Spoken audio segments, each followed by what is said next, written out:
मेरे प्यारे बच्चे, क्या तुम सो रहे हो या जाग रहे हो?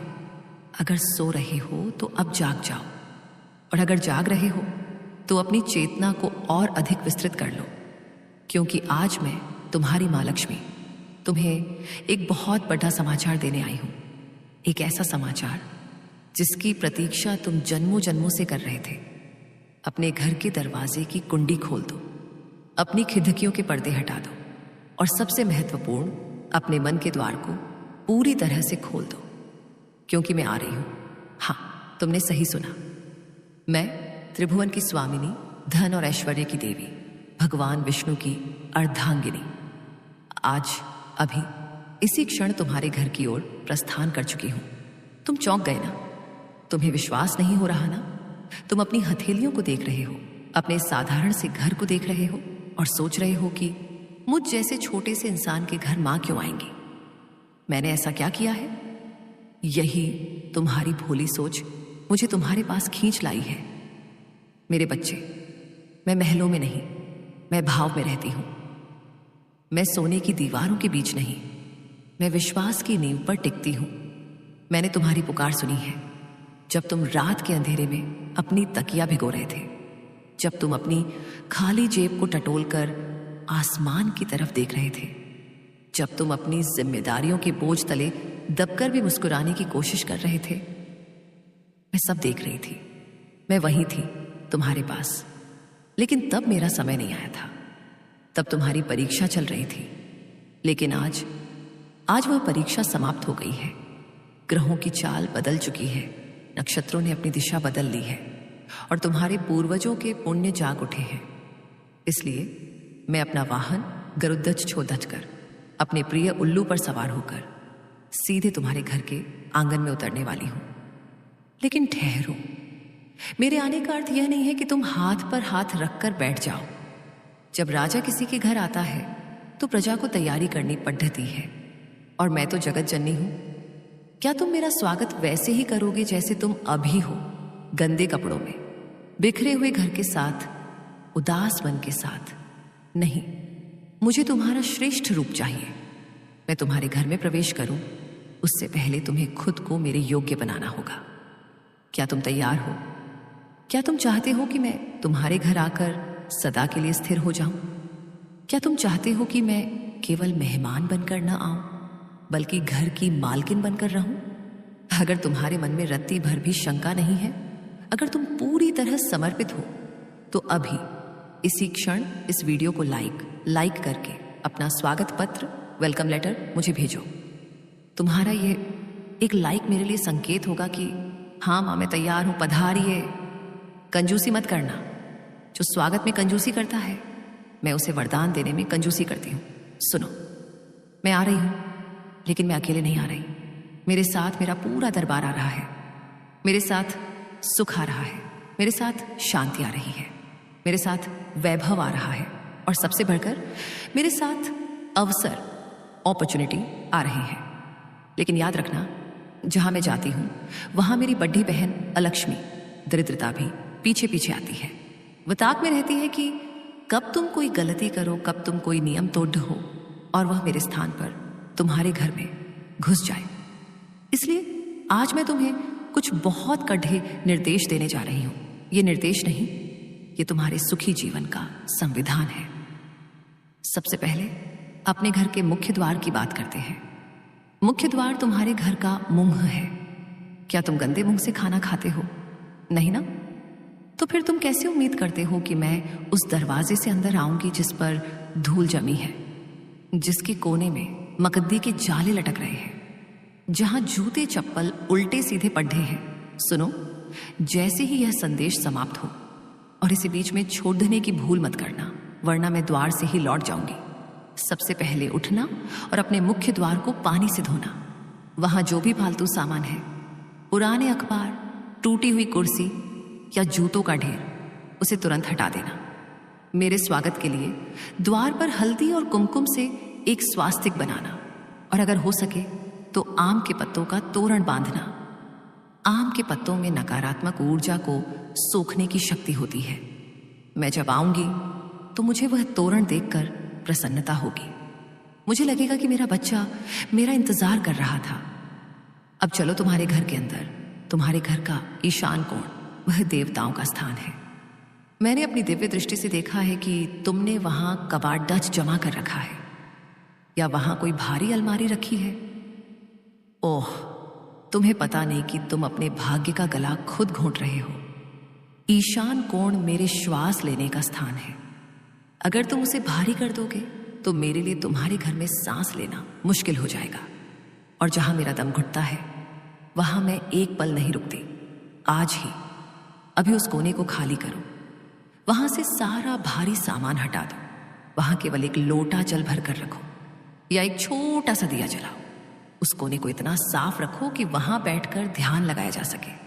अब बात करते हैं तुम्हारी रसोई की। रसोई घर का हृदय है। वहां मेरी सखी अन्नपूर्णा का वास है। लेकिन मुझे यह देखकर बहुत दुख होता है कि तुम रात को झूठे बर्तन सिंक में छोड़ दाकर सो जाते हो। क्या तुम्हें पता नहीं कि रात को जब सब सो जाते हैं तो मैं और मेरी बहन अलक्ष्मी भ्रमण पर निकलते हैं। जिस घर की रसोई साफ सुथरी होती है, जहां सब कुछ व्यवस्थित होता है, वहां मैं रुक जाती हूं। लेकिन जिस घर की रसोई में झूठे बर्तन पद्दे होते हैं, जहां दूध खुला पड्डा होता है, वहां अलक्ष्मी अपना डेरा जमा लेती है। और उसका परिणाम जानते हो? बीमारी, कलह और कर्ज। क्या तुम यही चाहते हो? अगर नहीं तो आज से नियम बना लो, चाहे कितनी भी थकान क्यों ना हो, रात को रसोई साफ करके ही सोना। तवे को कभी गंदा मत छोड़ाना, तवे पर कभी पानी मत डालना। गरम तवे पर वह जो छन छन की आवाज होती है, वह तुम्हारे घर की सुख शांति के रोने की आवाज होती है।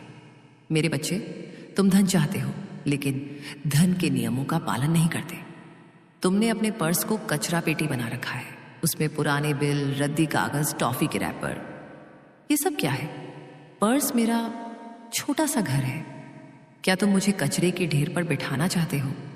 आज ही अपना पर्स खाली करो, उसमें से वह सारा फालतू सामान निकाल फेंको।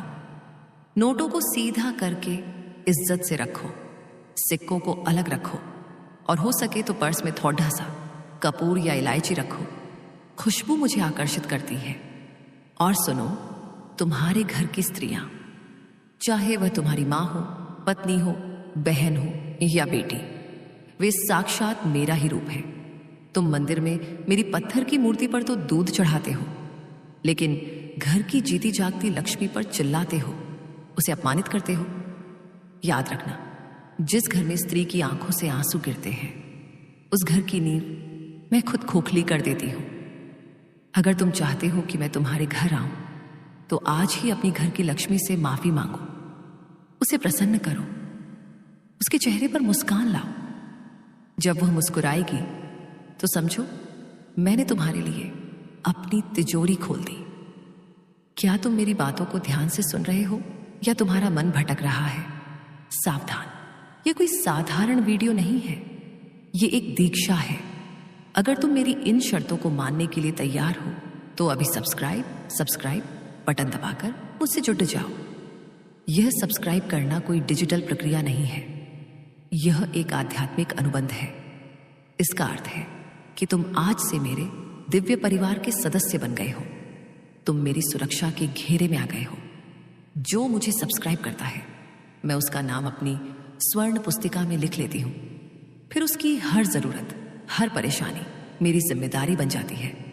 तो देर मत करो, अभी जुड़ हो और अपना स्थान पक्का करो। मेरे प्रिय, अब मैं तुम्हें एक महागुप्त रहस्य बताने जा रही हूं। यह रहस्य देवताओं को भी दुर्लभ है। तुम्हारे घर में नमक है। नमक केवल स्वाद नहीं बढ़ाता, नमक तुम्हारे भाग्य का स्वाद भी बदल सकता है। नमक में आकर्षण शक्ति होती है, वह नकारात्मक ऊर्जा को खींच लेता है।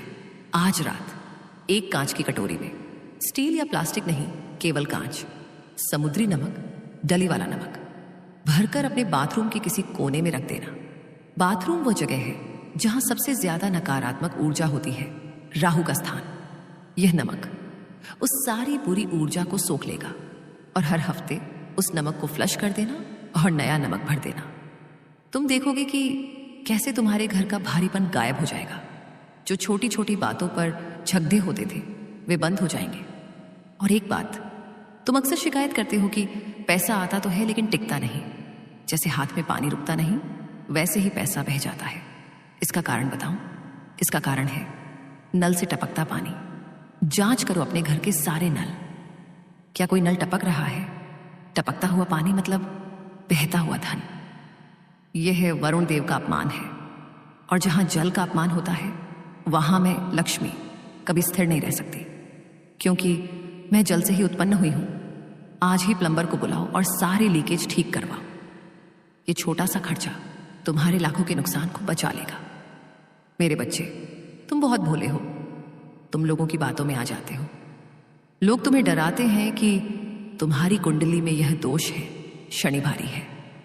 सुनो, जिसके सिर पर मां का हाथ हो, उसका ग्रह भी क्या बिगाड़ डालेंगे। मैं नियति को भी बदल सकती हूं।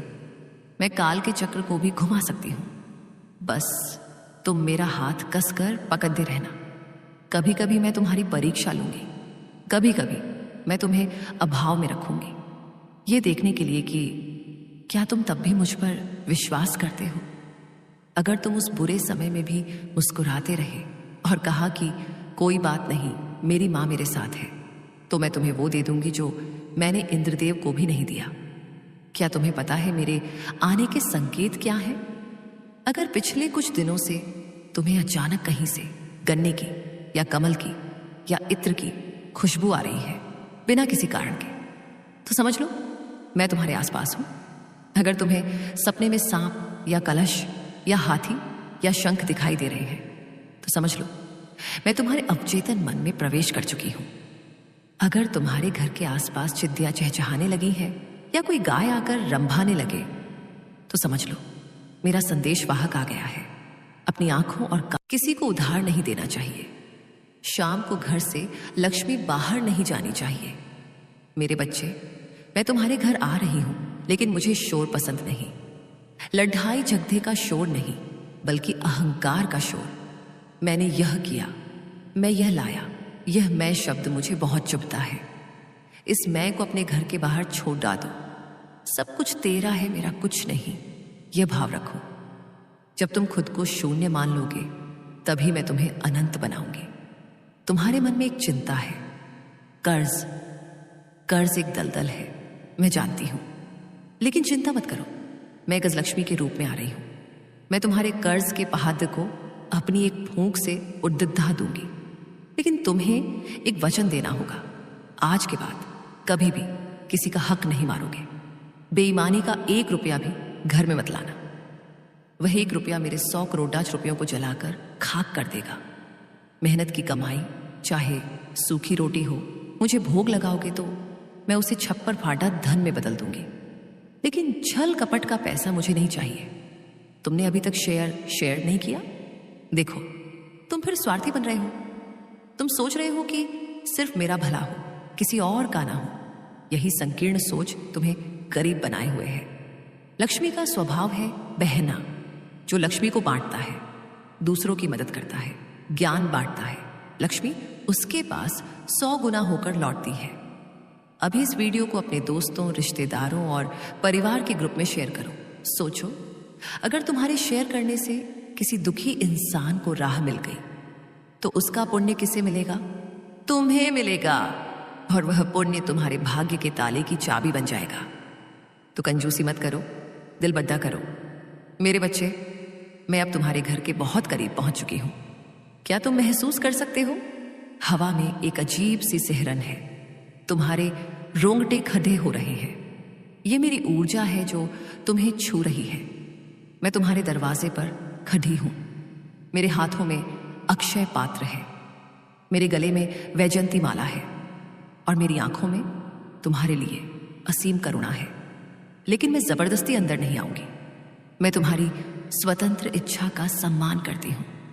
तुम्हें मुझे बुलाना होगा, तुम्हें मुझे आमंत्रित करना होगा। कैसे? अपने दोनों हाथ जोड़ दो, अपनी आंखें बंद करो और पूरी श्रद्धा से, दिल की गहराइयों से यह मंत्र बोलो या नीचे कमेंट बॉक्स में लिखो।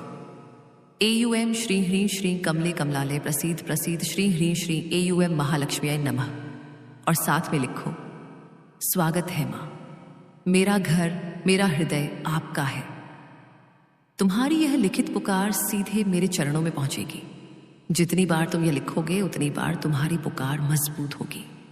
अब मैं तुम्हें एक अंतिम उपाय बताती हूं, जो तुम्हें शुक्रवार फ्राइडे को करना है। शुक्रवार मेरा दिन है। उस दिन खीर बनाना। चावल, दूध और चीनी, ये तीनों मुझे बहुत प्रिय हैं। तीनों का रंग सफेद है, चंद्रमा और शुक्र का प्रतीक। उस खीर में थोड़ा सा केसर डालना और सबसे पहले उस खीर का भोग मुझे लगाना। फिर घर की सबसे बड़ी स्त्री को देना और फिर पूरे परिवार के साथ मिलकर खाना।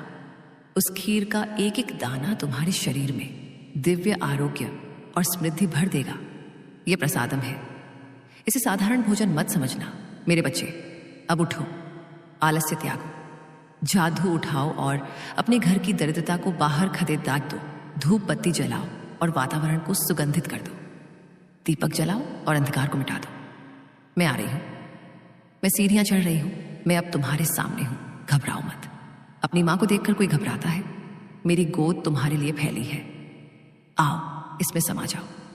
तुम्हारे सारे दुख, सारे कष्ट, सारे अभाव अब मेरे हैं और मेरा सारा वैभव, सारी शक्ति अब तुम्हारी है। यह कोई सपना नहीं है, यह हकीकत है। तुम्हारा स्वर्ण युग अब शुरू हो रहा है। क्या तुम तैयार हो? मुझे विश्वास है तुम तैयार हो। तुम मेरे सनातनी बच्चे हो। तुम हार नहीं मान सकते। जाओ, कर्म करो, भाग्य में बदल दूंगी। शुभम भवतु, कल्याणम भवतु, ऐश्वर्यम भवतु। जय मां लक्ष्मी, जय श्री हरिनारायण। मेरे बच्चे, मैं आ गई हूं।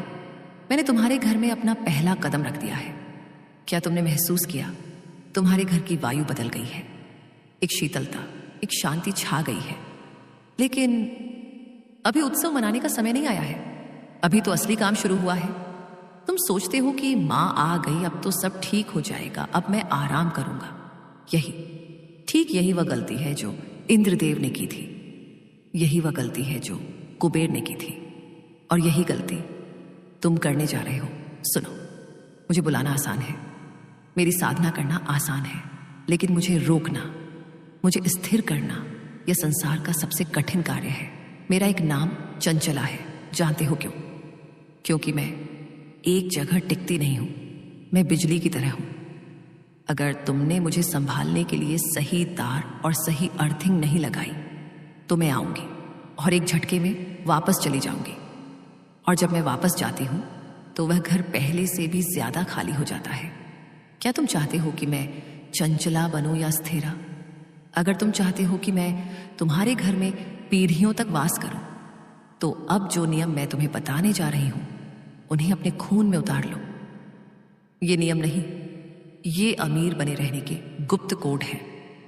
पहला महानियम, जादू का रहस्य।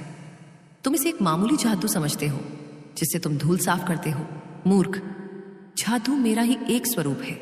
जादू दरिद्रता का नाश करने वाली शक्ति है। मैंने देखा है कि तुम जादू के साथ कैसा व्यवहार करते हो। तुम उसे पैर लगाते हो, तुम उसे लांघ कर जाते हो, तुम उसे खड़ा करके रखते हो। ये मेरा अपमान है। आज के बाद अगर तुम्हारे पैर गलती से भी जादू को लग जाए तो तुरंत झुककर उसे प्रणाम करना और माफी मांगना। जादू को कभी भी खद्दा करके मत रखना। खदी जादू का मतलब है घर में खद्दा क्लेश।